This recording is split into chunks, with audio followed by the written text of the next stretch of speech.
we have this huge population of survivors that are, living with the after effects of cancer.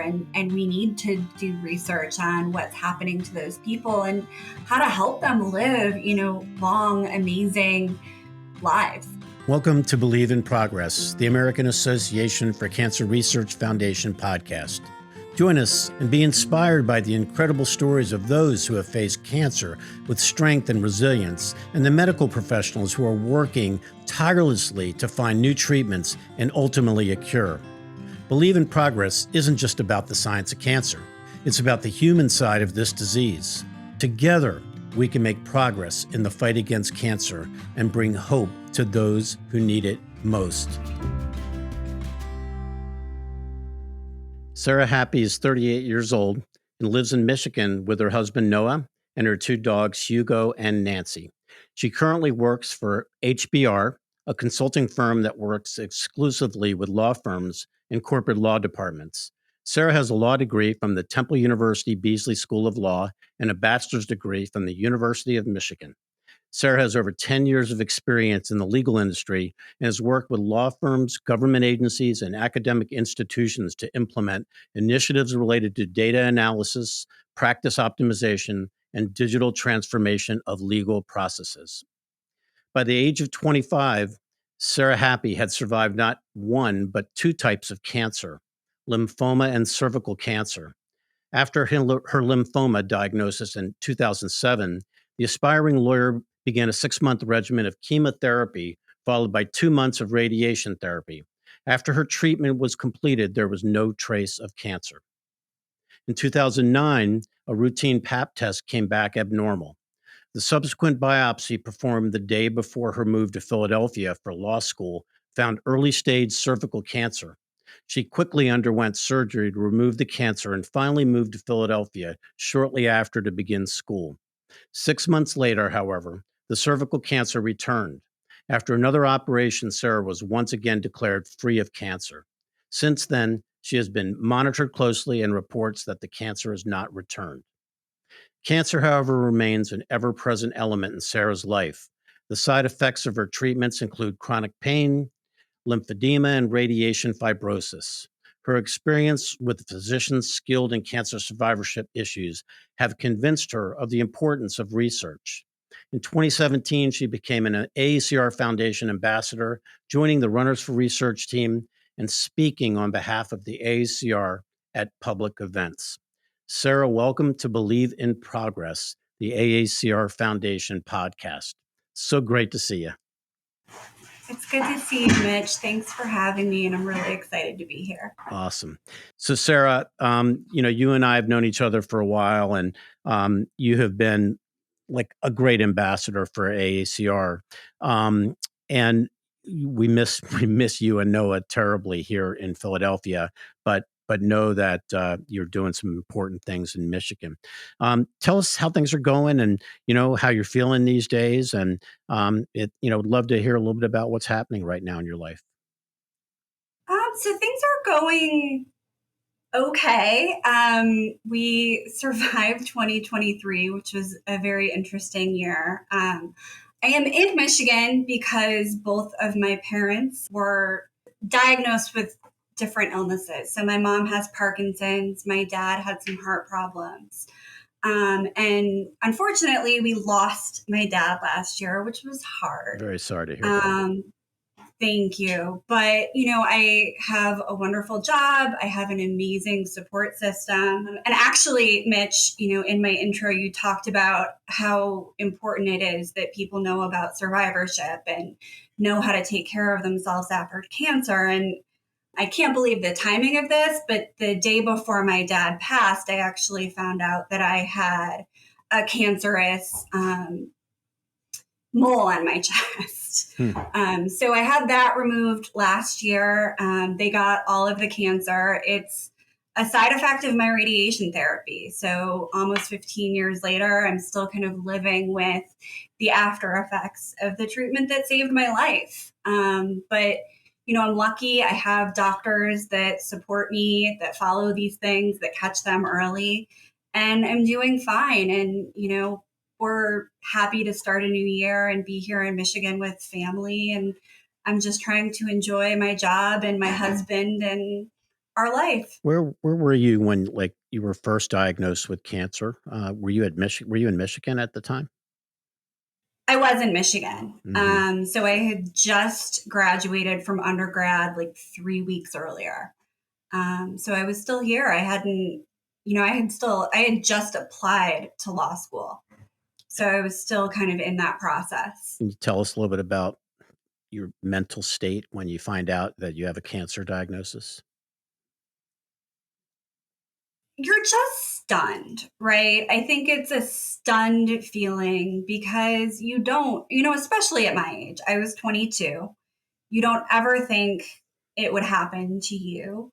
Um, and it was funny because it was a family doctor that kind of told me, right? I think you have cancer.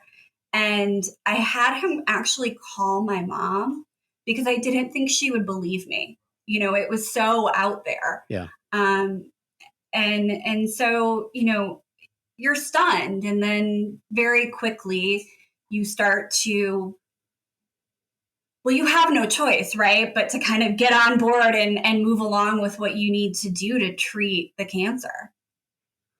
Um, and you have, like, one of these unbelievable you just have such a great attitude. You've always had a great attitude, and that's something I've always admired about you and take that just Thank I you. think about that all the time.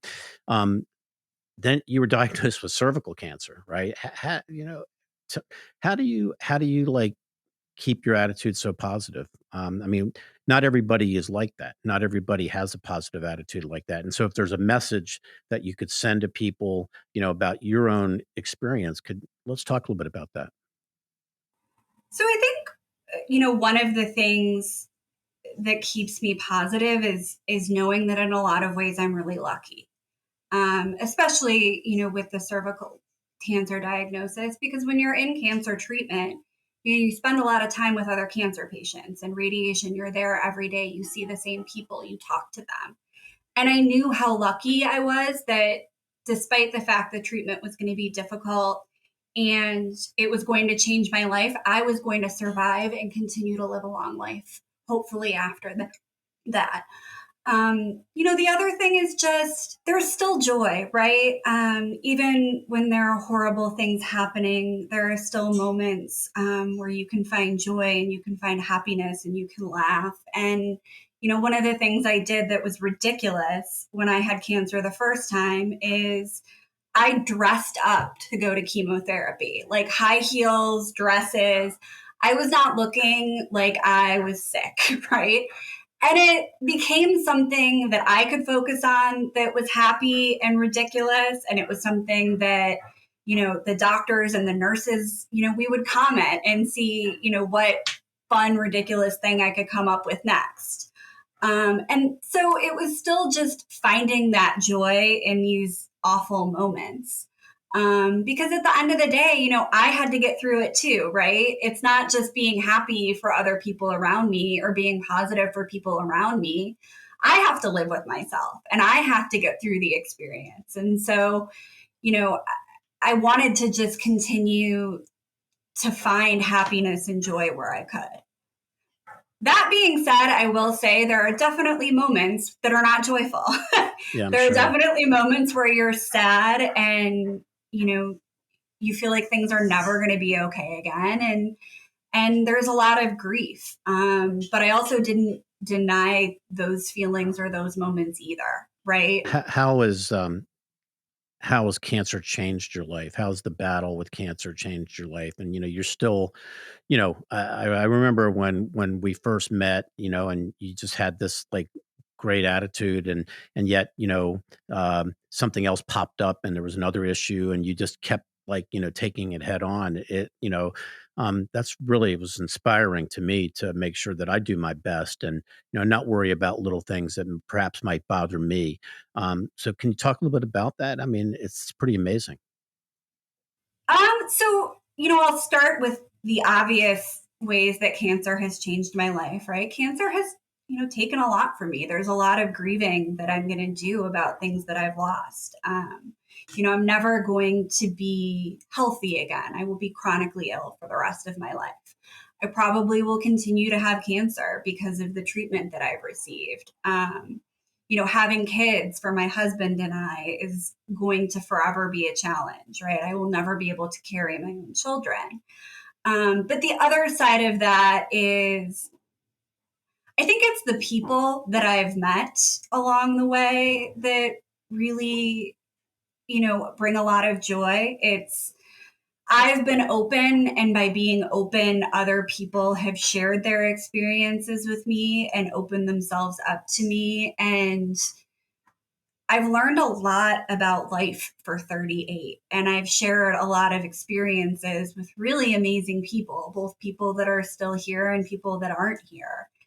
And I think that's brought, a fullness to my life that I wouldn't have had otherwise.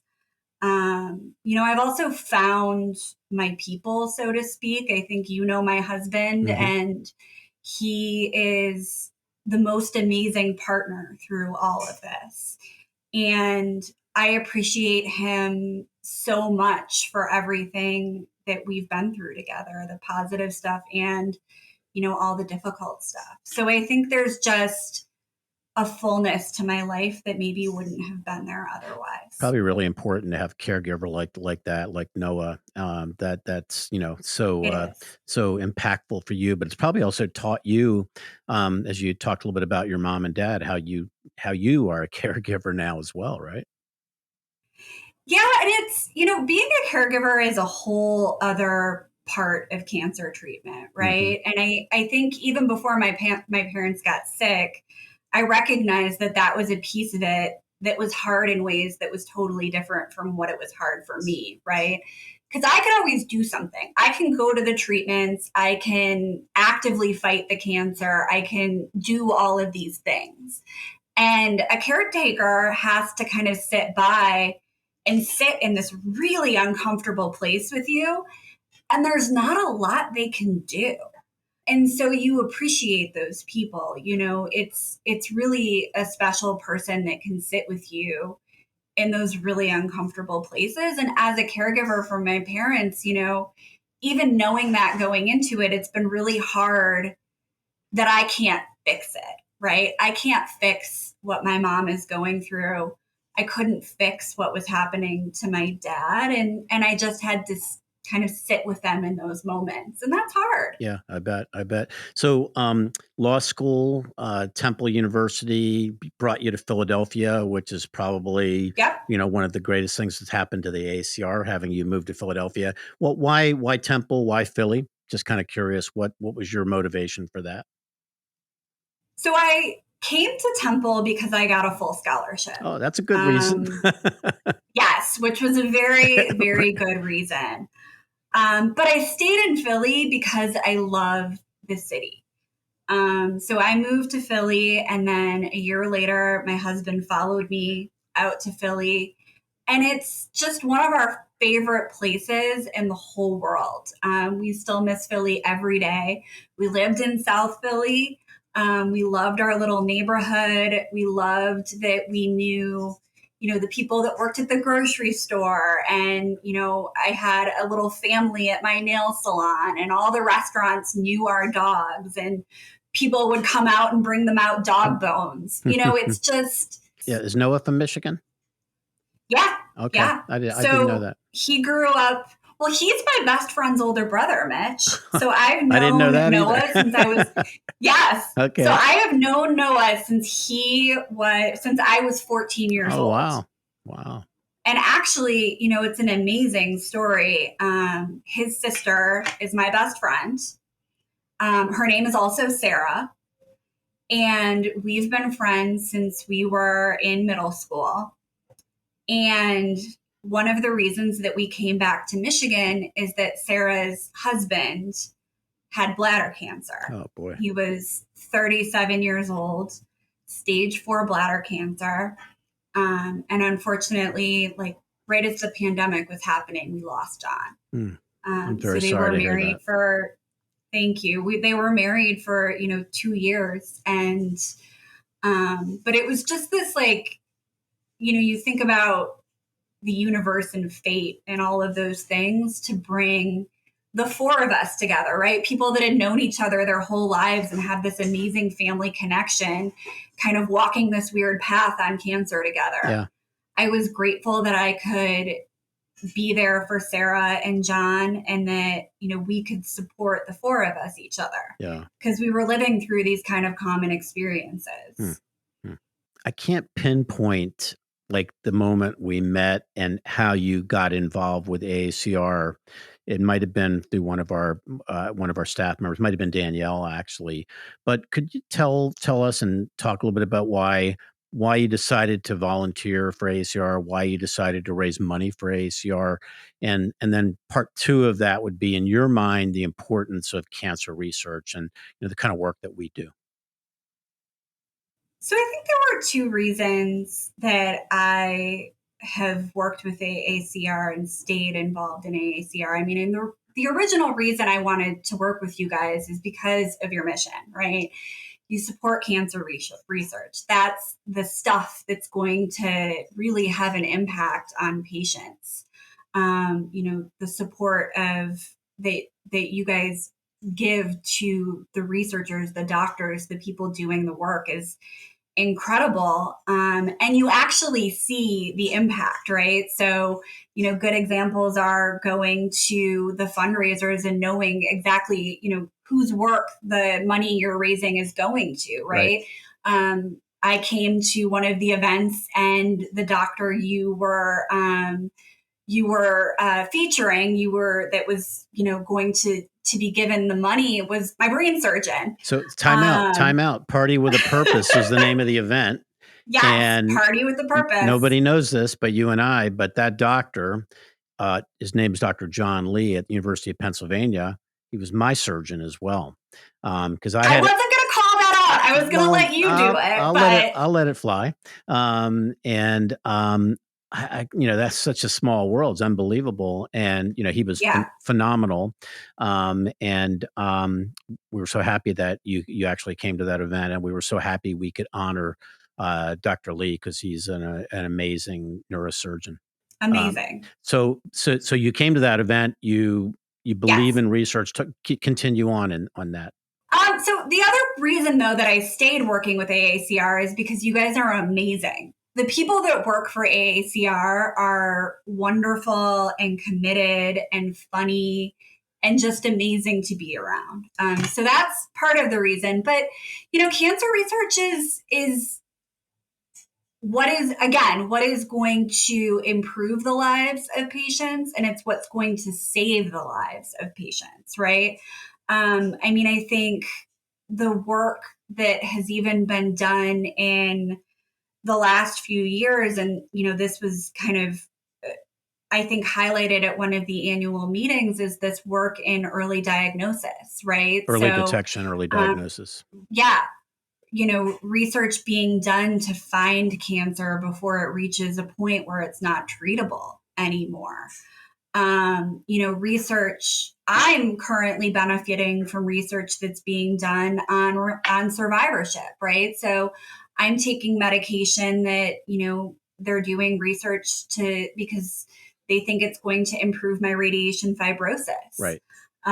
Which, is something that impacts me every single day. So, research is really the stuff that's going to have the biggest impact on the lives of patients that are being treated with cancer right now, but also, we have this huge population of survivors that are, living with the after effects of cancer. And we need to do research on what's happening to those people and how to help them live, long, amazing lives. Yeah, cancer survivorship research is this really growing area of research that AACR supports and others support as well. So very, very important, because, as you know, cancer is becoming more of a chronic problem for many people, and you really want to improve the quality of your life, right? Hey, tell us a little bit about your experience with the Philadelphia Marathon weekend and running. Your sister ran as well, and I loved having you there. I forget her first name. Maybe you could remind me. Juliet, Juliet, like Romeo and right? And Juliet. Juliet's back in Michigan as well. She is. So she's here, and she's funny enough, she's in law school. Okay, great. So there will be two lawyers. So she's going to be an immigration lawyer. Okay, but you two sisters decided you were going to run together and raise money, right? Yep. So Philadelphia Marathon Weekend is the weekend before Thanksgiving. It is one of my favorite weekends in the whole year because it's just this amazing series of events where, you get to see people do, run half marathons and marathons, which are amazing physical feats to begin with. But, the the way that it's going to benefit the lives of people through the AACR and the money that's raised and the stories you get to hear about people that are running for other people or running for themselves or running for their loved ones. It's just completely incredible, and the way that everyone supports each other and roots for each other is it's just fun and amazing. And Juliet and I love being a part of it. There's my sister is one of my biggest support systems, and there's something just amazing about being able to get each other through that race.